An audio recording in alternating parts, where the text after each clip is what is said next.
Hey everyone! Welcome to The Young and the Restless. I'm Jane, and I'm so excited to have you here. If you love Young and the Restless, then you're in the right place.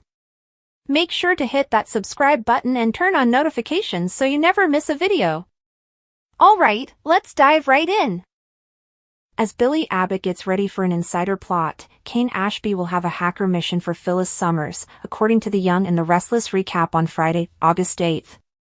Victor Newman will call Kane again in his suite during Friday's YNR episode, insisting that they meet at the ranch tonight. Before leaving, Kane will speak to Phyllis in a very flirtatious manner about manipulation, trust, and his desires for her. Kane won't reveal anything more than that just yet, but Phyllis will find out that she will be breaking into the servers of Jabot, Newman, Chancellor, and Winters in order to do a little shopping. Victor will press Kane to target Jabot rather than Chancellor once he visits the ranch. Victor will question whether they have a contract after pledging to support Kane and suggesting that they may collaborate to destroy the Abbotts. Billy will share with Jack Abbott at Society his unpleasant conversation with Jill Abbott, who bonded with him over Colin Atkinson's passing but remained silent about Kane being Aristotle Dumas. Billy will also reveal Kane's ambitious intentions for Genoa City, as he is attempting to unite all of the major power players. This discussion will also touch on Phyllis's involvement. Billy will clarify that it wouldn't conflict with Jack or the Abbotts, but Jack will be concerned that Billy was actually thinking of pursuing his own family as part of a Kane alliance. Jack will claim that Billy can gather information and assist them in destroying Kane from within after pressuring Billy to accept Kane's offer. Phyllis will appear skeptical of Billy selling off Kane as she comes around the corner. Billy will obviously believe that Phyllis is lying when she says that Kane's offer is no longer on the table, and he will make plans to speak with Kane directly. Adam Newman will brief Chelsea Lawson at Crimson Lights on Billy's apparent alignment with Kane and pursuit of Newman Enterprises. Chelsea will accept Victor's right to defend himself from assaults and won't object to Kane being targeted by Newman Media. Billy will be more difficult to deal with because Chelsea will demand evidence of his involvement in all of this. Chelsea will believe that perhaps she can speak with Billy and persuade him to confide in her, but Adam will not understand how he is meant to obtain that proof. Adam will feel that Chelsea needs to change her ways and support the Newman family because it will still appear that she is standing up for Billy. According to teasers on The Young and the Restless, GC will see some serious twists and turns soon. Keep checking back for all the latest developments. Kane Ashby had been sitting in the corner booth of Society for nearly 20 minutes, his coffee long gone cold, staring out the window as if the overcast Genoa City sky could offer him the answers he'd been chasing for weeks, but the truth was, he already knew the answer, he just hated what it meant, and what it would require him to do. Across town, Phyllis Summers was nursing her own brand of trouble, pacing her hotel suite with that restless energy she got whenever she felt boxed in, because being powerless was the one thing she couldn't stomach, so when Kane's number flashed on her phone that morning, she didn't hesitate to pick up, her curiosity piqued by his clipped tone and that hint of urgency he didn't bother hiding, and now here they were, facing each other in the quiet, mid-afternoon lull of the restaurant, a table between them but an unspoken understanding forming in the air. The kind you don't acknowledge out loud because it makes it too real. Kane leaned forward, lowering his voice to a near whisper, telling her about a file, no, not just a file, but an entire encrypted database, sitting on a server somewhere in the shadows of the internet, containing the kind of information that could destroy several very powerful people in Genoa City, and Phyllis, for all her bravado and experience with shady dealings, felt a shiver travel down her spine, because she knew the moment he said destroy that he wasn't being dramatic, he meant it in the most literal sense.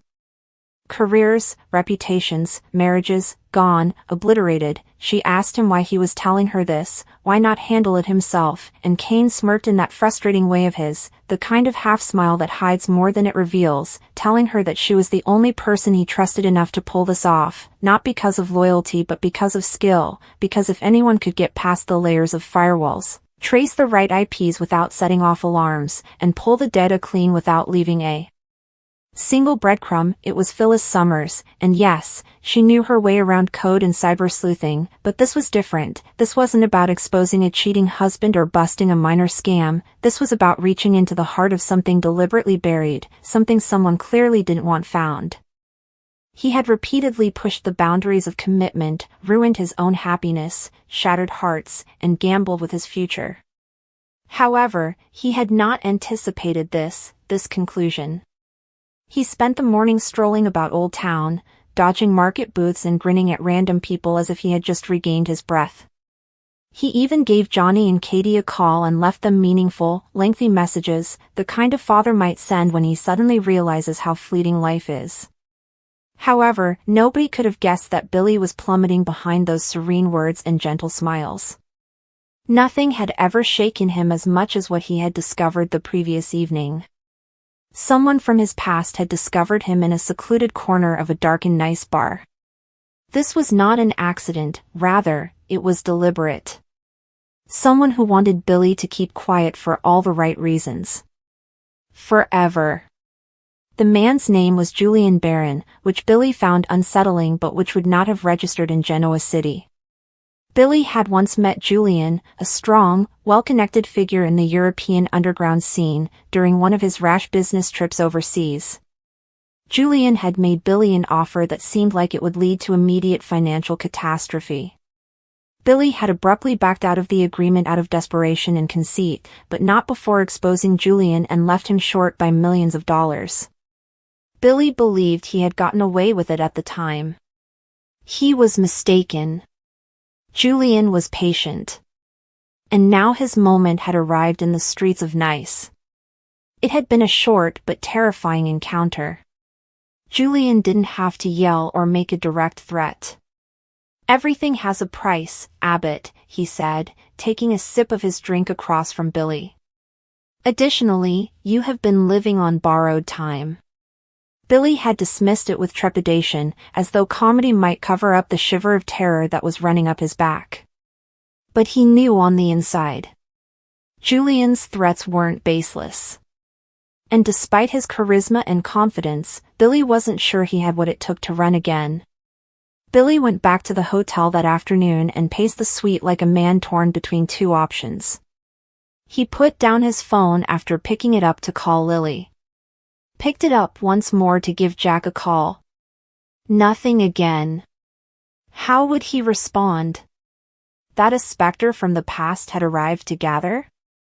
That he was afraid to die? It wasn't as if he hadn't been warned before. However, Billy took an odd action as the sun began to set. After changing into a clean, crisp shirt, the navy blue one Victoria had mentioned once drew his attention, he took a stroll down the Promenade d'Anglais. He saw joggers moving by with music playing, visitors snapping pictures, and lovers holding hands. He appeared to be merely another man enjoying the sunset. He had written, sealed, and sent the note to Jack that morning, but no one saw him clutching the folded paper in his jacket pocket. "I didn't intend for this to end the way it did," it said simply. "I hope you'll tell the kids I was trying to make things right." The local police received the call at approximately 8:37 p.m. Only a few kilometers outside of the city, an American guy was discovered unconscious close to the edge of a cliffside road. Not a witness. No identification on him but a Genoa City Athletic Club card stashed in his wallet. What the paramedics could do. He had defensive cuts on his hands, evidence of a struggle, and severe head trauma. Most of his ribs were shattered by the fall. He breathed shallowly. However, Billy Abbott had left by the time they arrived at the hospital. Genoa City didn't learn until the next morning. The first person to receive the call was Jack. The suddenness of it all left him bewildered and immobilized. Only a lifeless confirmation from a hospital halfway around the world had been given, no warning, no farewell. When Lily heard, she started crying. She had never stopped loving Billy in spite of everything, including the heartache and the distance. Not at all. The worst part was not knowing if he was aware of that in his last moments. Ironically, it was Victor Newman who initially hinted that anything was wrong. He had paced the Newman ranch like a lion in a cage, saying, "Billy doesn't just fall off a cliff. He is shoved." Nick, Abby, and even Phyllis concurred. Too many questions remained unanswered. Chance Chancellor quickly became involved and used his old Interpol contacts to start surreptitiously investigating the situation. The night before his death, Billy was captured on camera talking to a man wearing a gray suit. There was enough film to imply that this wasn't a terrible mishap or a robbery gone bad, but it ended just before Julian's face was fully seen. It was intentional. Chilly. Additionally, someone had ensured that no witnesses would be there. However, the footage that showed up at the Abbott residence a week later was unexpected. No return address, unmarked. A flash drive enclosed in an envelope. Jack's hands trembled as he opened it. Billy was shown on the television, sitting on the edge of his hotel bed and staring straight into the camera. He declared, "If you're watching this, then something has happened. I apologize as well. I didn't want to involve you in this issue, so I didn't inform you sooner. However, I made an improper agreement years ago. I was foolish and conceited, and I was fortunate to walk away once. However, good fortune is fleeting. Julian Barron arrived to pick me up.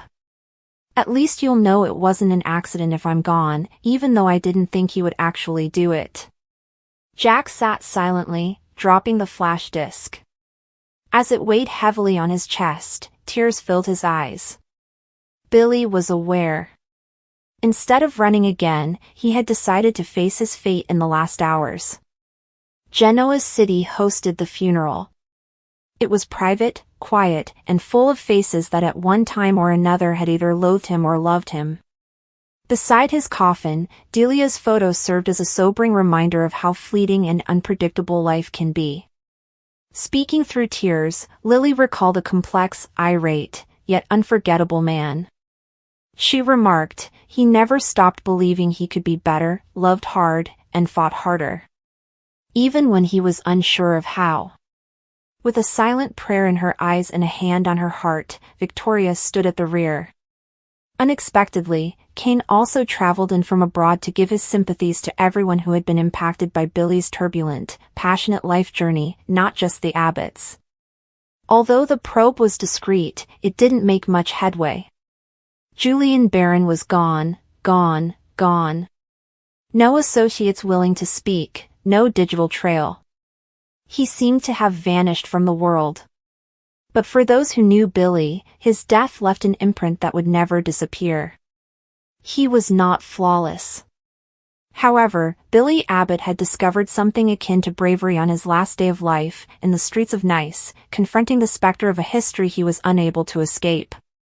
Those who knew him well would remember the man who ultimately attempted to put things right and paid the ultimate price, despite the fact that the world would remember him for his turmoil, charm, and blunders.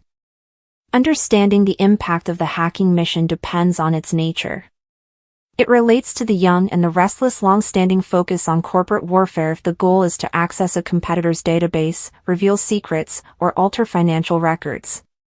Characters have always fought for control of businesses like Chancellor Industries, Jabot Cosmetics, and Newman Enterprises, using both legal and illegal tactics to obtain the upper hand. The show's examination of the lengths people would go to in order to gain power, exact retribution, or survive is further supported by a hacking subplot. Furthermore, this plot thread speaks to current worries about privacy and corporate wrongdoing in a time when digital security and data breaches are actual issues. It is impossible to ignore the moral ramifications of Kane and Phyllis's cooperation. Although both characters have a history of moral ambiguity, their deeds in this scene beg the concerns of whether they may be saved from their prior transgressions or if they are doomed to everlasting cycles of dishonesty. Kane, who has had difficulty establishing his moral character, runs the risk of compromising his own development by committing crimes. Phyllis, who has frequently defended her plots as essential to her own survival, is forced to consider if her behavior is consistent with any moral principles she still professes to follow. As a result, the plot turns into a test of their characters. Will they keep manipulating others, or will this assignment make them face the repercussions of their decisions? The possible targets of the hacking expedition add another level of intricacy. Because of past rivalries and personal history, the emotional stakes are higher, whether the victim is someone like Victoria Newman, Jack Abbott, or Billy Abbott. In particular, Phyllis's turbulent ties with the Abbott family give the mission a very personal touch. For example, if she is hacking into Jabot, it can rekindle past animosities with Jack or lead to fresh disputes with Kyle or Summer. Her relationships with Devon or Lily may also suffer if Chancellor Industries is the target, which would further muddle Genoa City's web of betrayals and affiliations. This endeavor will probably have far-reaching effects.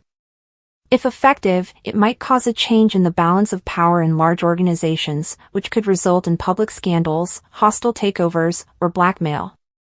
It might lead to legal issues, ruined reputations, and broken relationships if it were made public. The conflict between immediate benefits and long-term repercussions is a common motif in soap operas, and this plot is no exception.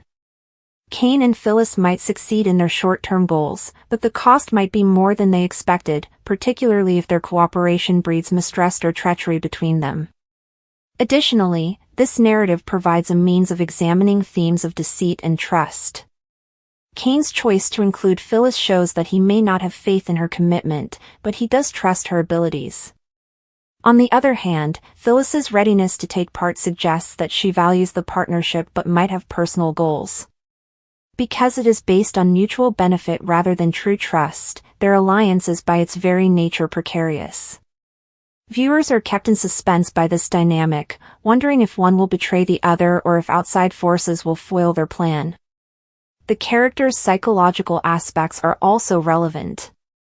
Kane's ongoing concerns about his position in Genoa City's aristocratic circles might be reflected in this mission. In a competitive setting, he might believe that playing dirty is the only way to remain relevant despite his efforts to change. After experiencing periods of vulnerability or failure, Phyllis may be able to regain her identity as a master manipulator through the mission. Hacking gives both characters a sense of agency in a world where they frequently feel outwitted. Both characters are motivated by a yearning for control. From a narrative standpoint, the hacking mission gives the plot tension and forward motion. A high-stakes cyber operation creates the kind of suspense that soap operas thrive on. Dramatic encounters, startling disclosures, and emotional impact are certain whether the mission proceeds well or devolves into disaster. This plot allows the authors to connect several character arcs and produce reverberations that impact subsequent narratives. In summary, Kane assigning Phyllis a hacker assignment is a complex and multidimensional plot point in The Young and the Restless. It draws attention to the complexity of the characters, reaffirms the themes of deceit and power throughout the show, and establishes the framework for major drama. We learn more about Kane and Phyllis as individuals and the complex narrative that unifies the series by exploring the reasons, moral quandaries, and possible outcomes of this mission. Regardless of whether this partnership results in success or failure, it surely adds another fascinating chapter to Genoa City's ongoing story.